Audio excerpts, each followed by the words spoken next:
감사합니다. 우리 벤이 이 도쿄에서 오카다 아저씨 언제 오셨어요? 예. 소리 소문 없이 와서 앉아서 예배 드리고 계시니 반갑습니다. 여러분 앞뒤 좌우에 아주 밝은 표정으로 꽃 같은 미소로 인사합니다. 주님의 이름으로 사랑합니다. 어디 저 멀리 신혼여행 갔나 했는데 어제 결혼한 신랑 신부도 여기 앞에 참석을 했어요. 우리 예전에는 결혼하고 나서 첫 예배 드리면 그 신혼부부가 여기 와서 턱송을 했는데 준비 없이 시킬 수는 없을 것 같고 축복합니다. 이왕 왔으니까 한 분 더 우리 축복의 박수.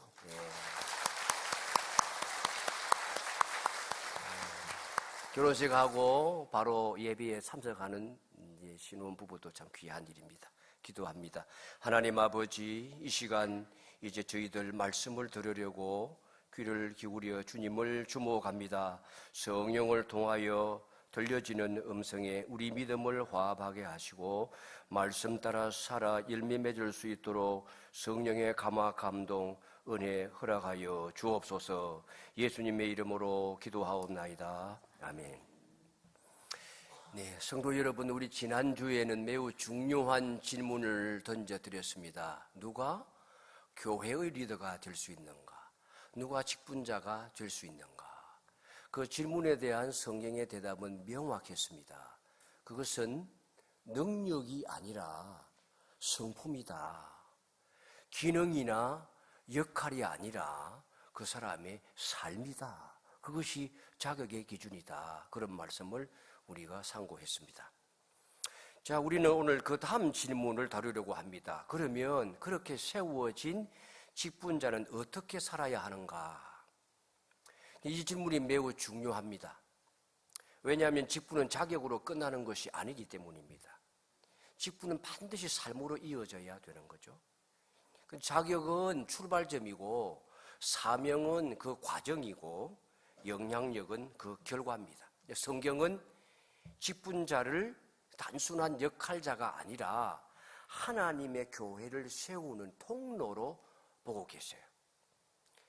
이 통로를 한 구절로 정의하고 있지는 않지만 디모데전서 3장과 디도서 1장 전체의 내용을 종합해 보면 직분자의 삶은 세 가지 방향으로 분명해집니다. 그것은 말씀을 붙드는 삶이고 겸손하게 섬기는 삶이고 삶으로 증명되어지는, 증거되어지는 사람이라고 하는 거예요. 그 첫 번째가 무엇입니까? 직분자는 말씀을 붙들고 공동체를 세우는 사람이라고 하는 것입니다. 디도서 1장 9절 말씀 같이 읽어보겠습니다. 시작. 미쁜 말씀의 가르침을 그대로 지켜야 하리니 이는 능히 바른 교훈으로 권면하고 거슬러 말하는 자들을 책망하게 하려 함이라. 여기에 보시면 교회의 지도자가 되려 하면 미쁜 말씀의 가르침을 지키는 자라야 된다. 미쁜이라고 하는 말은 이제는 좀 고어가 되었어요. 신실하다 그런 뜻이죠. 미쁘신 주님, 신실하신 주님 그런 뜻이죠. 그럼 미쁘다고 하는 말은 우리 하나님이 한번 말씀을 하시면 절대 시건하지 아니하시고 말씀을 삼키지 아니하시고 그대로 이루시는 그 말씀을 말하는 것입니다. 그런데 그것을 지켜야 된다. 그리고 디모데전서 3장 2절로 가면 가르치기를 잘 해야 되고 3장 9절로 가면 깨끗한 양심의 믿음의 비밀을 가진 자라야 된다. 그런 말씀이 나와요. 믿음의 비밀이 무엇일까요? 성경은 조금 일상적이지 않은 의미를 가지고 있는 단어들이 있어요. 여기 믿음의 비밀이 무엇이냐? 우리가 1절은 안 왔지만 16절로 넘어가면 그 비밀에 대한 풀이가 나와요. 같이 읽겠습니다. 시작. 크도다 경건의 비밀이여 그렇지 않다 하는 이 없도다. 그는 육신으로 나신 바 되시고 영으로 의롭다 하심을 받으시고 천사들에게 보이시고 만국에게 전파되시고 세상에서 믿음 바 되시고 영광 가운데서 올려주셨느니라. 쉬고 하면서 몇 가지가 나옵니까?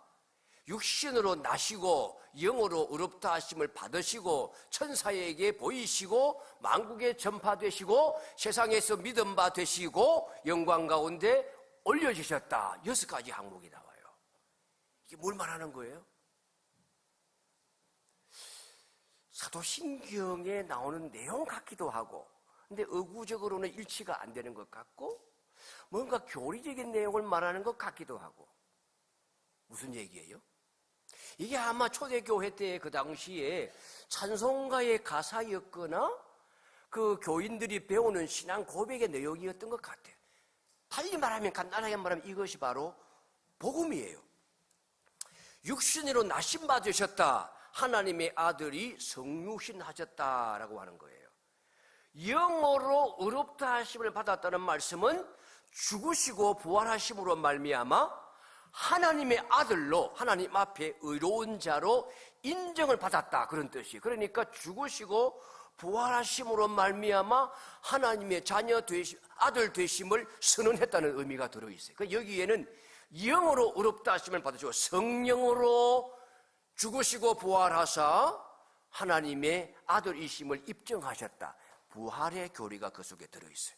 그 다음에 천사들에게 보이시고, 부활하신 다음에 천사들에게 보이시고 하늘나라로 올라가셔서 천사들에게 보이셨어요. 천사들은 사람들이 예수님의 시신의 향유를 바르러 왔을 때에 여인들에게, 그리고 만나는 제자들에게도 말씀을 하셨잖아요. 부활을 증거하지 않습니까? 너희가 누구를 찾느냐? 그가 말씀하시는 대로 여기 계시지 아니하시고 살아나셨느니라. 와서 그의 누우셨던 곳을 보라. 그 천사들이 부활하심을 보고 증명을 했어요.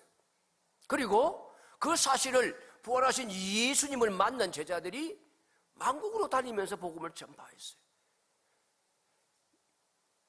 예루살렘, 유대, 사마리아, 그리고 소아시아의 여러 나라를 다니면서 복음을 전파했어요. 그래서 많은 사람들이 믿고 교회가 세워졌죠. 그리고 우리 주님은 하늘로 올리우시셨어. 영광의 보좌, 하나님의 우편에, 우편은 만국의 권세를 쥔 자로서의 권위의 자리에 앉으셨다는 이야기잖아요. 이게 뭐예요? 이게 복음이에요. 그리스도인들이 믿는 진리의 내용을 종합해 놓은 거예요. 요약해 놓은 것입니다. 이것이 말씀이라는 거죠. 복음이라는 거예요. 그러니까 직분자는 단순히 듣고 아는 존재가 아니라 이 말씀을 알고 말씀을 붙들고 말씀을 전하는 사람이 되어야 된다는 거예요. 디도서 1장 9절에 아까 읽었던 말씀에 보시면 미쁜 말씀의 가르침을 그대로 지켜야 하리니, 이 지킨다고 하는 말은 단순한 지식이 아니에요. 그 말씀을, 하나님의 말씀을 삶으로 굳게 붙든다는 의미입니다. 의도적인 마음을 가지고 지속적으로 달라붙어 있는 애착 관계를 말하는 거예요. 지킨다는 것은 붙잡는다는 뜻이고, 떨어진다는 것은 상상조차 할 수 없는 거예요.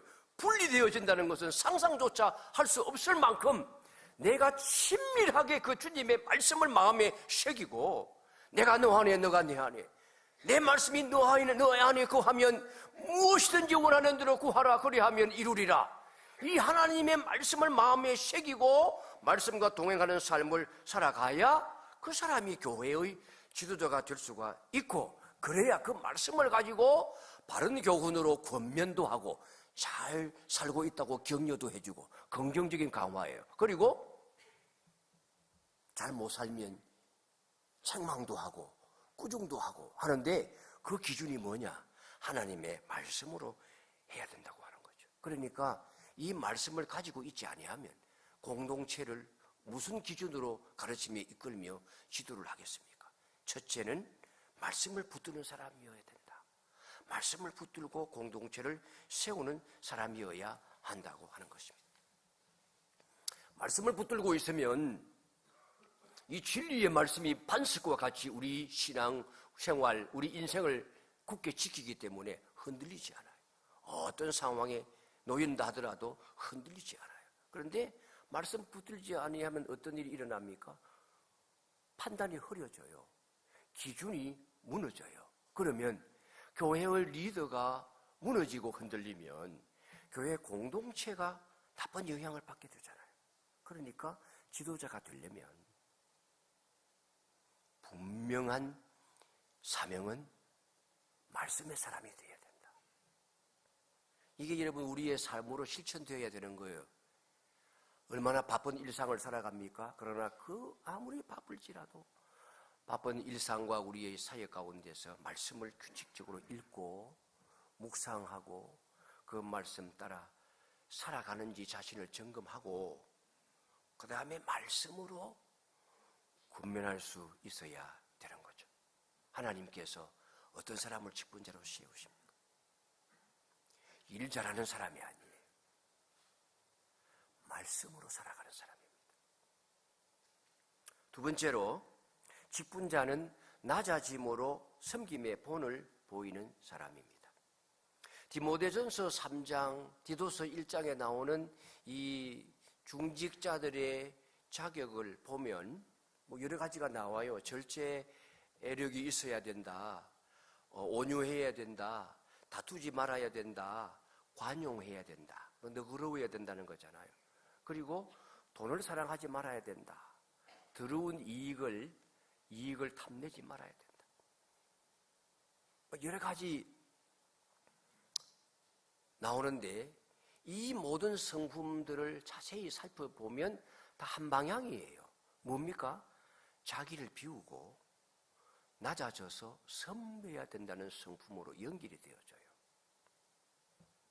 특별히 집사라는 말 자체가 섬김의 종을 나타내는 거잖아요. 그 집사란 말은 헬라어로는 디아코노스예요. 근데 그 동사형은 무슨 뜻인가 하면은 명사로도 마찬가지 이 테이블 곁에 서 있는 자라는 뜻이에요. 테이블, 식탁을 말하는 겁니다.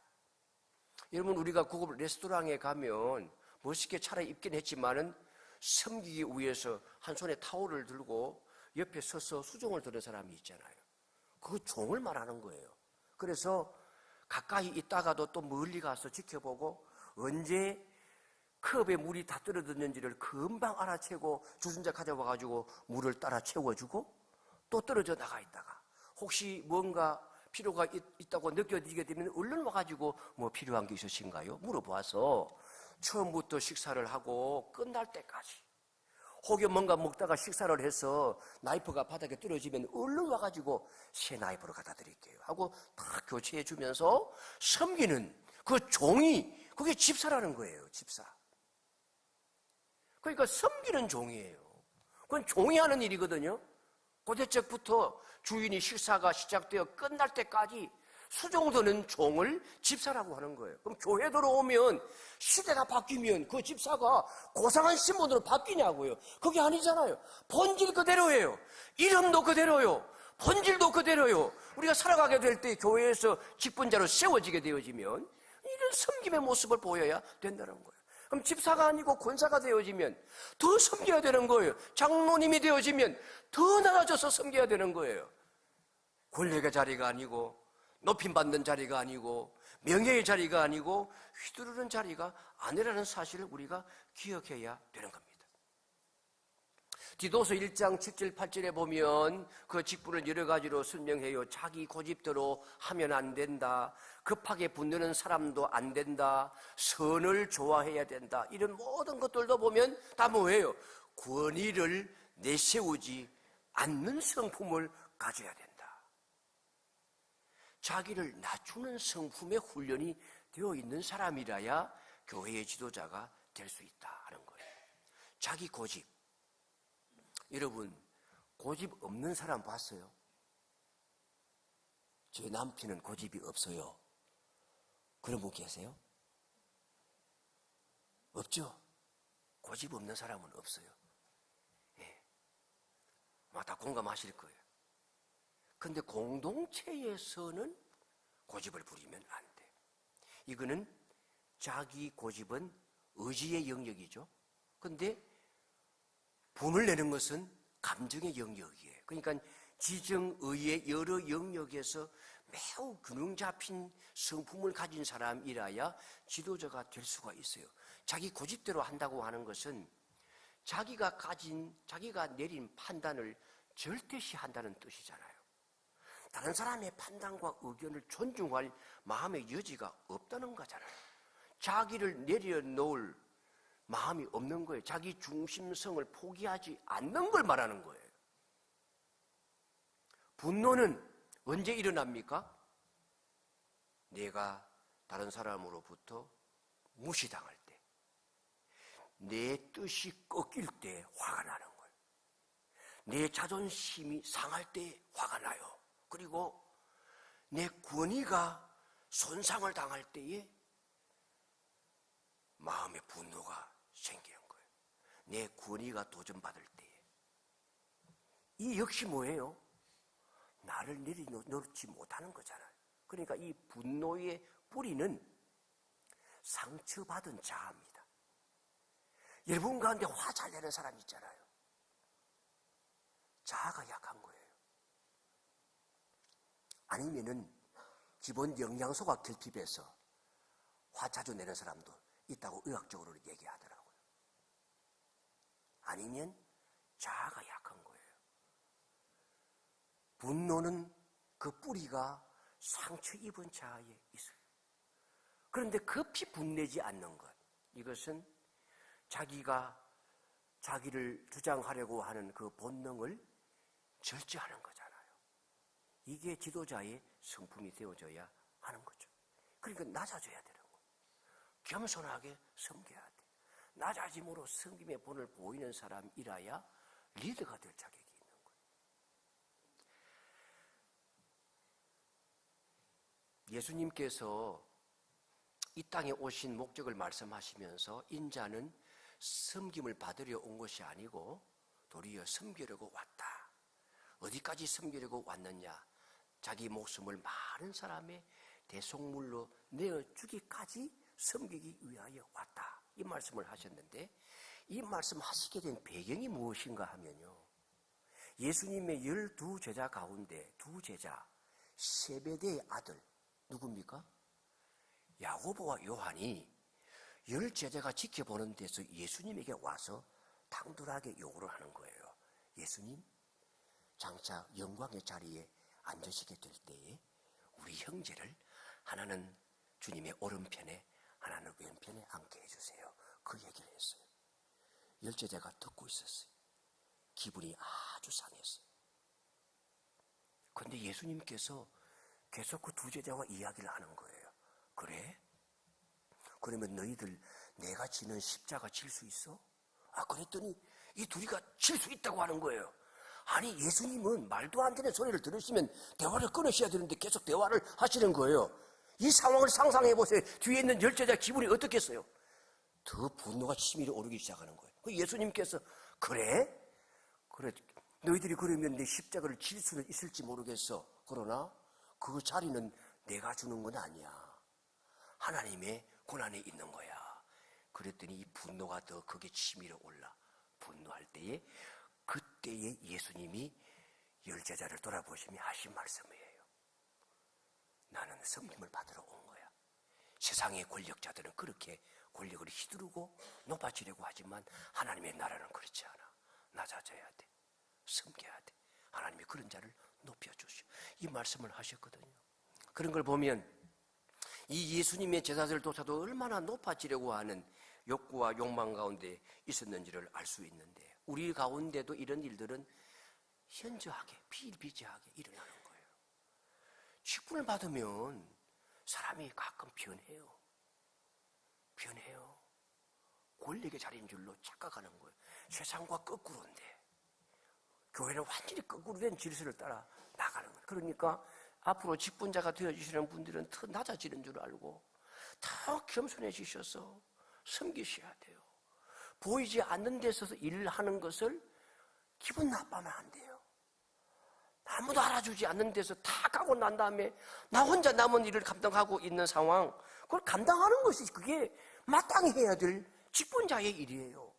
손해보는 것을 감수하는 것, 나하고 견해가 다르고 정치적인 입장도 다르고 가치관도 다르고 신앙적 칼라도 다른 많은 사람들을 품는 것, 갈등 가운데 있는 두 사람의 관계를 맺어주고 화해를 시키는 역할을 하는 것, 이게 직분자의 사명이라고 하는 것입니다. 예수님께서는 말씀만 하시지 않고 삶으로 보여주셨잖아요. 자기를 내어 놓으시고 군이 내세우지 아니하시고 삶으로 보여주셨어요.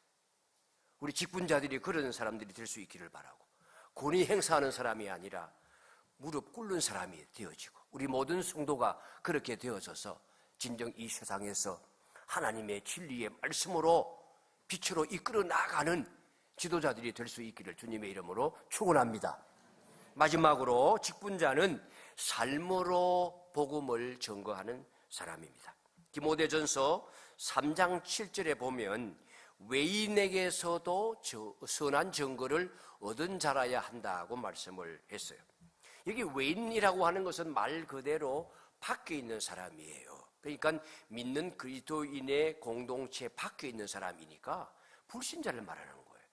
우리의 이웃들, 그리고 사회의 여러 가지 관계 속에 있는 사람들, 직장 동료일 수도 있고 지역사회에서 만나는 사람들일 수도 있겠죠. 때로는 유독 교회를 싫어하고 교회를 비판하는 세력일 수도 있습니다. 그런 사람들로부터도 인정을 받고 칭찬받는 사람이어야 한다고 하는 거예요. 왜냐하면 내가 세상에서 교회의 지도자이면서 칭찬받지 못하고 비난을 받게 되어지면 그 문제는 내 개인의 문제를 넘어서서 교회 전체의 명예가 추락하는 일이요, 더 나아가서 복음 전체의 신뢰가 손상되는 일이기 때문에 우리가 교회 안에서만 존경받는 사람을 세워서는 안 된다는 거예요. 그 사람의 삶이 증명이 되어줘야 된다. 혹여 우리는 알지 못한다 할지라도 세상 속에서도, 직장 속에서도 존경받고 인정받는 사람, 나는 우리 사장 같은 분이라면 나도 예수님을 믿고 싶어, 이런 얘기를 듣는 사람이어야 하지 않겠어요? 오래전에 우리 교회에 새 가족이 왔는데 오고 난 다음에 2주 지난 다음에 안 나오는 거예요. 왜 안 나왔을까요? 원인을 찾아보니까 직장 상사가 이 교회 다니는 거라.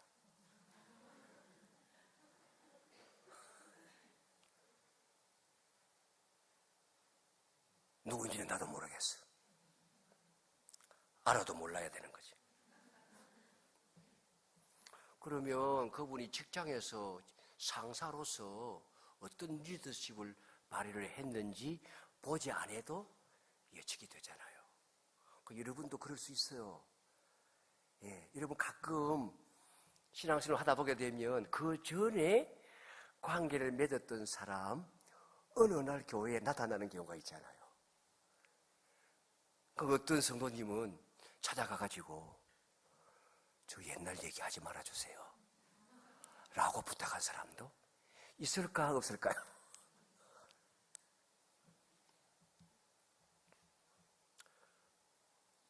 그분이 찾아왔을 때 내 얘기를 할까봐 겁이 나는 사람도 여기 있을까 없을까요?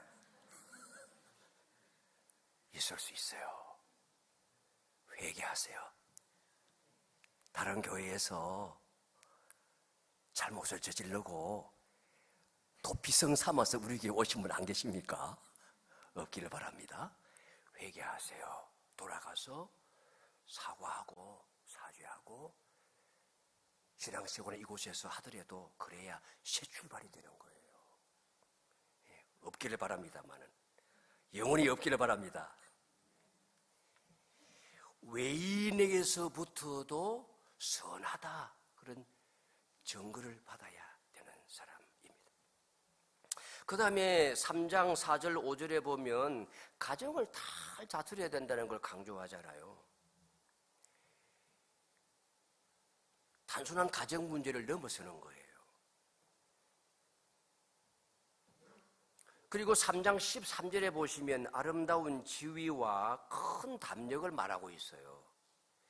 섬김을 통해서 하나님과 공동체 앞에서 인정받는 존귀한 위치에 서게 되어지게 될 때에 큰 담력을 가지고 섬길 수가 있다고 하는 거예요. 지도자의 삶이 외인에게서도 비난받지 않아야 되고 가족으로부터도 인정을 받는 사람이어야 하겠다고 하는 거죠. 이 모든 것들을 종합해 보면 직분자에게 하나님이 요구하시는 기준은 분명해요. 교회 안에서뿐만 아니라 세상 속에서도 검증되는 사람이다. 직분자는 이 삶 자체가 메시지가 돼야 되는 거예요. 그러려면 상당한 절제가 필요해요. 우리나라 처음 들어올 때에 그 선교사님들이 한국의 교회를 세우면서 그 당시에 한국 사회가 너무 부패하고 타락해서 나라가 망하겠다고 하는 망국병을 3가지로 진단을 했어요. 그게 술 마시고 담배 피는 것, 그 다음에 노름하는 것, 그냥 집 문서 가지고 가가지고 담보채피 가지고 집안을 말아먹는 노름하는 것, 그 다음에 축첩, 남자들이 힘만 있으면 숟가락 덜 힘만 있으면 바람을 피고 첩을 두는 거예요. 돈만 있으면 첩을 두는 거예요. 저도 여러분 자라나면서 그 모습을 많이 봤어요. 제가 대학생 시절에도 그런 사람을 봤어요. 그래서 이 선교사님들이 이거 철폐하지 않으면 이 나라가 망하겠구나 해가지고 도덕 재무장 운동, 절제 운동을 펼치면서 우리 기독교인은 술, 담배 하지 말자, 노름하지 말자, 바람 피지 말자, 축제하지 말자. 이걸 운동을 전개를 한 거예요. 그 운동을. 여러 가지 절대 운동, 도덕 재무장 운동을 막 펼쳤어요. 그러다 보니까 진짜 예수 믿는 사람들이 그걸 다 끊는 거예요. 다 끊으니까 담배를 줘도 안 피워, 술 마시자 해도 술 안 피워, 바람 피는데 저 어디 뭐 홍동가 가자 그래도 안 가. 그러니까 그 소문난 게 뭐예요? 이 예술쟁이들은 술, 담배도 안 하고 바람도 안 피고 노름도 안 한다. 이게 이제 사회적인 규정이 되어서 흘러내려온 거예요. 그래서 예수 믿는 사람의 사회적 징표가 된 거죠. 그것이 구원과 직결되는 문제는 아니에요. 제가 늘 말씀하잖아요. 여러분들이 하겠다고 그러면 제가 말릴 수가 없어요. 그렇다고 제가 구원 못 받는다고 말하지 않을 거예요. 구원의 본질은 아니니까 그건 그냥 기호일 수가 있어요. 그러나 사회에 믿지 않는 사람들이 그런 인식을 가지고 있기 때문에 내가 교회 나가는 장로야 라고 말하면서 하면은 완전히 후루꾸야, 사이비야 라고 이야기하면서 교회의 신뢰가 떨어진다는 거예요. 그러면서 이 회식 자리에 가게 되면 교회 다니는 거와 아무 상관없이 암수지사님이 부어라 마시라 이렇게 하게 되어지면 마찬가지가 되는 거예요. 그래서 사회적 죄가 될 수가 있다는 거예요. 개인적으로는 자유할 수 있으나 내가 당당하니까 하나님 앞에 나는 아무 문제가 없어라고 마셔도 괜찮아요. 그러나 바울이 뭐라 그랬어요? 그것 때문에 믿음이 약한 사람이 실족을 당하면 나는 평생 그 고기 때문에 실족을 당하면 평생 고기 안 먹겠다. 아마 그래서 사도 바울이 일평생 채식주의자였을지도 몰라요. 채식을 먹는 사람들은요, 예수님도 일평생 채식주의자셨다고 얘기해요. 성경에 예수님이 고기 먹었다는 이야기가 어디 있어요? 그런 얘기를 해요.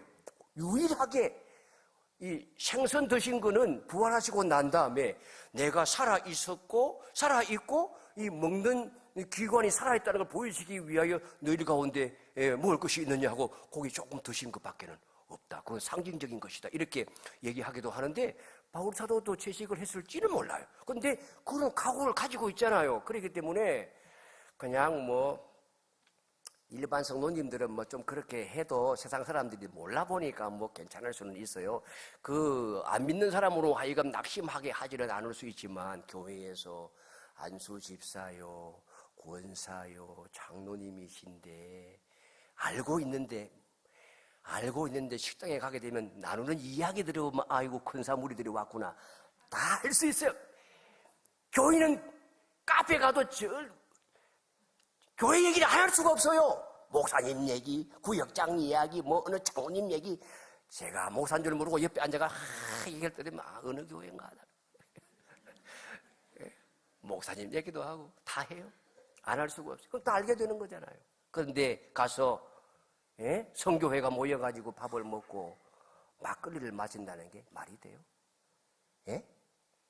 말이 되냐고요. 그게 안 되는 거죠. 그러니까 안에 있는 사람이